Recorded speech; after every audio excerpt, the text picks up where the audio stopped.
It was May 12, 1956, and Elizabeth Taylor was at a dinner party when she heard the sound. Not an explosion. Something worse than that.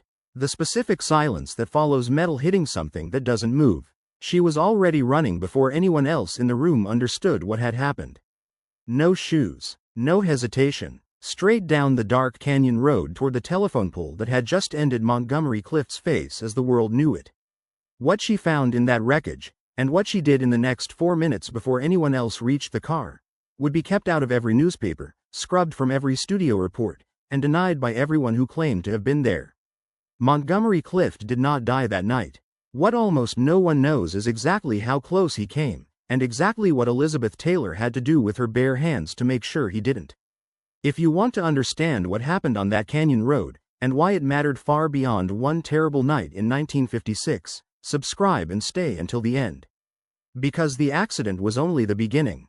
What came after, what Elizabeth chose to do, what she chose to protect, and what it ultimately cost her, is a story Hollywood spent decades trying to make sure you would never hear. To understand the night of May 12th, you have to understand what Montgomery Clift was by 1956, and more importantly, what he was not allowed to be. He had arrived in Hollywood in the late 1940s with a kind of talent that made studio executives simultaneously rich and deeply uncomfortable. His first major film earned him an Academy Award nomination, and critics ran out of existing language trying to describe what he was doing on screen. He was not performing the way actors performed then. He was doing something internal, something that looked less like acting and more like actual human experience caught on film. By the mid-1950s, there was broad consensus that Montgomery Clift was the finest screen actor of his generation. What the studios also knew, and what they spent enormous resources concealing, was that Montgomery Clift was gay. This was not a secret within the industry, it was simply a fact that existed in a sealed room, acknowledged by everyone with access to that room and violently denied to everyone outside it. The studio system had refined the machinery of this concealment to something close to an art form. Actors were paired with women for public appearances, relationships were invented for the fan magazines, photographs were staged. And the men themselves were expected to maintain the fiction not just in public but in every texture of their daily existence, to perform a version of themselves that bore enough resemblance to what audiences expected that no one would look too closely at what lay beneath. Montgomery Clift was not good at this. Not because he was reckless, but because he was constitutionally incapable of the sustained self-erasure the studios required. He drank. He took pills, legitimately prescribed at first, for genuine physical pain, and then for reasons that had less to do with his body and more to do with the specific exhaustion of living as two different people simultaneously. By 1956, the people closest to him were afraid in the precise and specific way that comes from watching someone you love move in a direction that only ends one way. Elizabeth Taylor had known Montgomery Clift since 1950. When they made a place in the sun together on the sun-baked hills above Lake Tahoe, and from the first week on that set something had locked into place between them that neither of them fully chose and neither of them ever tried to undo. She was 18 years old. He was 29. She had grown up inside the studio system, had been shaped by it from the age of 9, and she had developed an instinct for the difference between the version of a person that the industry required and the version of a person that actually existed underneath that requirement. What she saw in Montgomery Clift, immediately and without ambiguity, was a man whose real self and performed self were separated by a distance so vast that the effort of maintaining the gap was visibly costing him something essential. She recognized it because she lived a version of it herself. She responded to it not with pity, which would have been easy and useless, but with the specific loyalty of someone who has decided that the real version of a person is worth more than the acceptable version. She answered the phone at whatever hour he called. She did not require him to explain himself or perform wellness he did not feel. In an industry built entirely on the performance of identity, Elizabeth Taylor was the one person in Montgomery Clift's life who had decided she would rather know the real version of him than the one that sold tickets. The evening of May 12th had begun at the home of Michael Wilding, who was at that point Elizabeth's second husband, and the gathering had the particular quality of Hollywood parties in that era. Everyone present was performing some version of ease, of belonging, of casual power, while the actual currents running beneath the surface of the room went unacknowledged by general agreement. Montgomery Clift had arrived looking like a man who had been managing something difficult for a long time and was finding it harder than usual to manage it that night.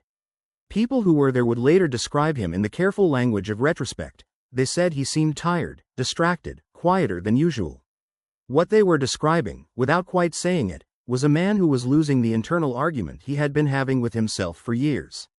He had been drinking. He was in pain that the alcohol was not reaching. At some point in the evening, earlier than anyone expected, he said his good odd nights and walked out to his car.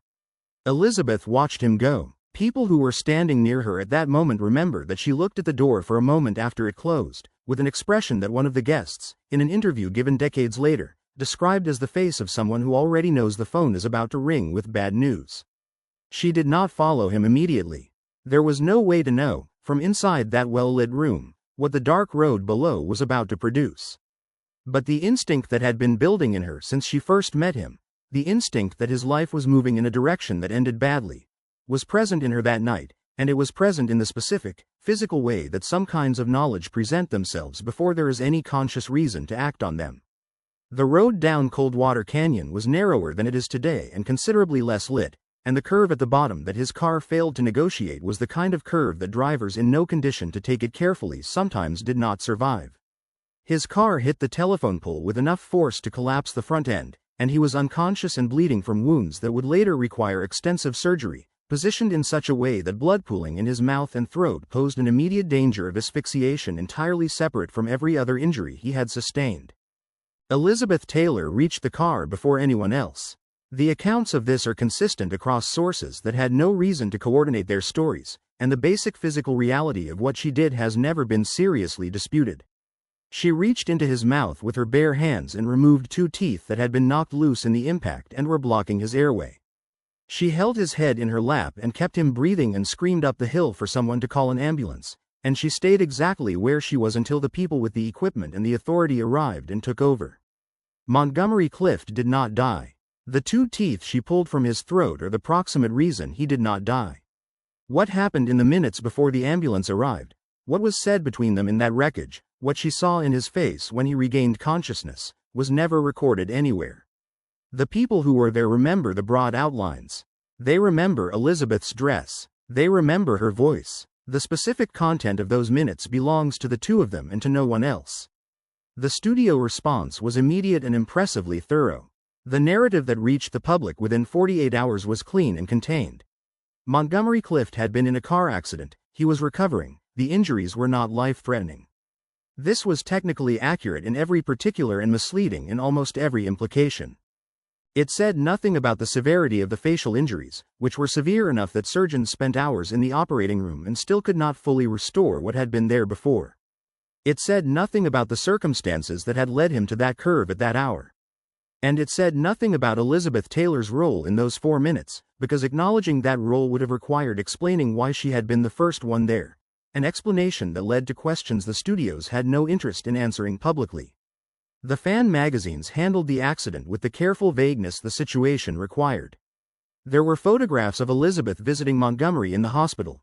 This was permitted, even encouraged, because it demonstrated her loyalty and gave the magazines something to print that was not the thing they were not allowed to print.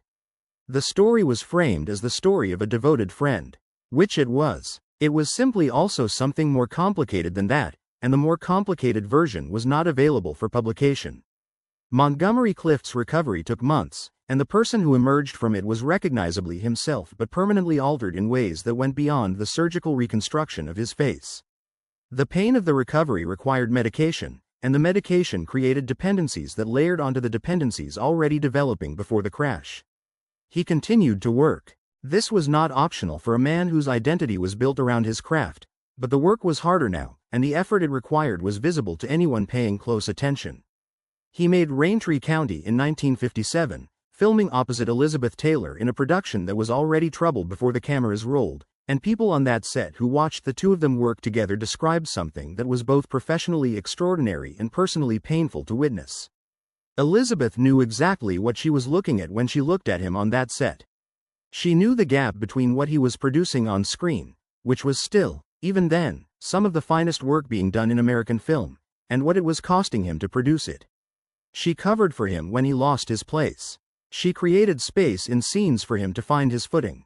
She did this without drawing attention to what she was doing, which required its own considerable skill. When they made Suddenly last summer in 1959, directed by Joseph L. Mankiewicz, the dynamic between them had shifted in the way that relationships shift when one person has held another person's life in their hands and both of them know it. Montgomery's physical deterioration was more visible by then, and Elizabeth's protectiveness had taken on a quality that the people around them recognized as something more than professional courtesy. She requested him for projects when she had the leverage to make requests matter. When studios pushed back, she pushed harder. She genuinely believed he was the best actor she had ever worked with, and working with him made her better, and she knew it. But the advocacy she extended on his behalf came from a place that had nothing to do with her own career and everything to do with the decision she had made in 1950 that she would not let the industry's machinery consume someone she loved without resistance. Montgomery Clift died on July 23, 1966, in his apartment in New York City. He was 45 years old. The official cause was a heart attack, but the people who had watched his last years understood that the heart attack was the final point in a much longer process, the end of a deterioration that had its roots in the specific damage that his particular life in his particular time had inflicted on him. He had been found by his personal secretary. He had been alone. Elizabeth never stopped talking about him. In interviews over the following decades, in the rare moments when she let the public version of her life thin enough that something real showed through, Montgomery Clift was always there.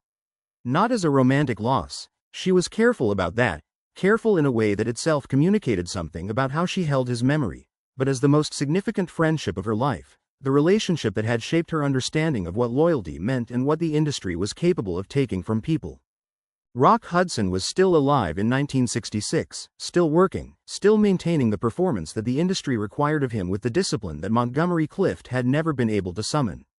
Elizabeth knew Rock Hudson. She had known him for years, in the way that people who share the particular geography of that world know each other, not always intimately, but with the specific recognition of people who understand the same unspoken rules. What she could see, in the late 1960s and through the 1970s, was that Rock Hudson was living the version of Montgomery Clift's life in which the performance held, in which the machinery of concealment functioned well enough that the public never saw the seams. She knew what was underneath the performance. She did not look away from it. And when Rock Hudson's AIDS diagnosis in 1985 made it impossible for the public to continue treating the epidemic as something safely distant from the cultural mainstream, she understood what she was being asked to witness with a clarity that came from having already spent 30 years watching the same industry destroy the same kind of people by the same mechanisms, just more slowly and with better publicity. She helped found amfAR that year. She testified before Congress. She raised hundreds of millions of dollars over the following decades, and she did it with a consistency and seriousness that surprised people who had filed her under a simpler category. The beautiful woman, the difficult star, the collector of husbands and jewels. What those people did not understand was that she had been practicing this work since she was 20 years old. She had been practicing it every time she picked up the phone when Montgomery Clift called. Every time she refused to perform ignorance about the real shape of his life. Every time she used whatever leverage she had to make space for a person the industry was trying to eliminate. The AIDS advocacy was not a departure from who she had been. It was the public version of something she had been doing in private for 3 decades, standing at the bottom of a dark canyon road with her hands inside a wreck, refusing to let someone she loved disappear. Come back, for a moment, to those 4 minutes. The ambulance had not yet arrived. The other guests were making their way down the hill. And Elizabeth Taylor was in the wreckage, and Montgomery Clift was alive because of what she had done, and whatever passed between them in those minutes belonged to them entirely. There is a version of this story in which those 4 minutes are simply a dramatic episode in a long and dramatic life. There is another version in which they contain something essential about who Elizabeth Taylor actually was. Beneath the marriages and the jewels and the violet eyes that became almost a separate entity from the woman who owned them. A person who, when the moment required it, did not calculate or hesitate. Who reached into the darkness with her bare hands and did what needed to be done. Who stayed, who held on, who refused to let go. Every choice she made afterward came from the same place as those 4 minutes. The sound she heard at that dinner party, the specific silence that follows metal hitting something that does not move, never fully left her. It became the sound she was always listening for. Someone she loved arriving at the edge of what the world was prepared to let them survive. And every time she heard it, for the rest of her life, she was already running.